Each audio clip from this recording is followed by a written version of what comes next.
The CH05 error code on an LG Mini Split AC indicates a communication error between the indoor and outdoor units. This issue can be caused by faulty wiring, obstructions, or power disruptions. To resolve the problem, several solutions can be applied.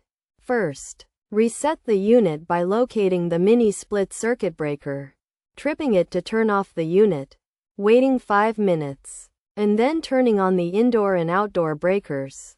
If the error code persists, clear any obstructions around the outdoor unit by removing dirt, debris, or vegetation, and then reset the mini split by turning it off, waiting 5 minutes, and turning it back on.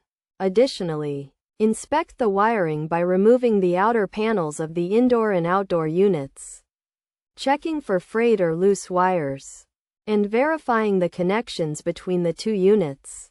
If damaged wires are found, replace them and check if the error code persists. If none of these solutions work, it is recommended to contact a technician for further assistance.